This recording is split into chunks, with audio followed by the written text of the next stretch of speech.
વલસાડ શહેરમાં ઔરંગા નદીમાં આવેલા ભયાનક પૂરને કારણે ચારેકોર તબાહીના દ્રશ્યો સર્જાયા। આ પૂરમાં સૌથી વધુ માઠા પરિણામો ભાગડા ખુર્દ ગામ અને આસપાસના નવીનગરી વિસ્તારને ભોગવવા પડ્યા છે।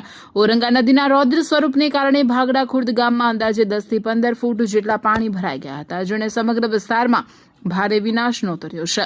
પૂરના પાણી એટલા પૂર ઝડપે અને ભયાનક રીતે ગામમાં ઘૂસ્યા હતા કે જોતજોતામાં 15 થી વધુ ઘરો ધરાશાય થઈ ગયા। પૂરના ઓસર્યા બાદ હવે ત્યાં માત્ર ઘરોનો કાટમાળ જ નજરે પડે છે, જ્યારે કેટલાય ઘરો તો પાણીના વહેણમાં આખા ગાયબ થઈ ગયા છે।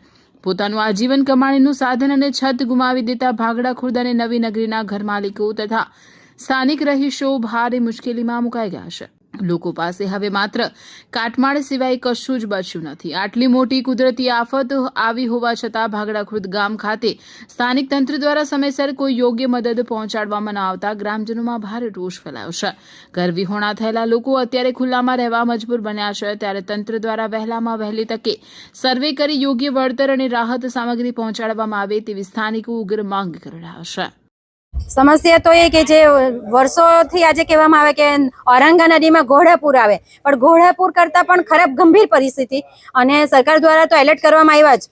એલર્ટ કર્યા એ બહુ મોટી મહેરબાની સરકારની બી માનીએ અને બધાની જ માનીએ કે અધિકારીઓની, પણ જે એલર્ટના હિસાબે જે ભાગડા ખુર્દમાં જે એનડીઆરએફની ટીમ આવી જોઈએ કે કોઈ બીજી વ્યવસ્થા અમને અગાઉથી આપવી જોઈએ। જે એલર્ટ કરે તેને કઈ રીતે એલર્ટ કર્યા ગણાય? તો એલર્ટના મિનિંગ એક જ વસ્તુ થાય કે સુવિધા આપવી જોઈએ। સુવિધાની અમે કોઈ વસ્તુ નહીં મળે, એની અમે શૂન્ય સર્જન જેમ કે તો ચાલે। સવારથી પાણી વધે, સરકાર તરફથી બધી ફોન આવતા હતા વારે ઘડીએ કે બેન બધાને એલર્ટ રાખજો, બધાને યોગ્ય જગ્યાએ રહેવા કહેજો, પણ જ્યાં સેફ જગ્યાએ રહેલા ત્યાં જ પાણી ગયા તો લોકો પોતાના જીવ જોખમમાં મૂકી અને પતરા તોડીને પતરાની છત પર બેઠેલા। નુકસાન એટલે આખું જમીન વસ્તુ જ લોકોના મકાન થઈ ગયા છે। તો એની અમે સરકારને એક જ વસ્તુ કહેવાનું કે જે ઘર વિહોણા થયા છે એને તાત્કાલિક ધોરણે ઘર આપે અને જે અન્ય સુવિધા છે પણ જલ્દીથી જલ્દી ધ્યાનમાં દોરે। પાણી હતા ત્યારે નહીં આવે તો પાણી ઉતર્યા પછી અત્યાર સુધીમાં કોઈ આવ્યું જ નથી। એટલે મારે એક જ વસ્તુ કહેવાનું કે જલ્દીથી આવો ને જલ્દીથી યોગ્ય નિરાકરણ લાવો અને ગામવાળાને સુવિધા આપો। મારાથી જેટલો બનતો પ્રયત્ન છે મારું તો ચાલુ જ છે, પણ એ લોકોની જે જવાબદારી છે તે લોકો પૂરી કરવાની જલ્દીથી। અમારી લાઈવ ન્યૂઝ 24 ચેનલને સબસ્ક્રાઇબ કરો,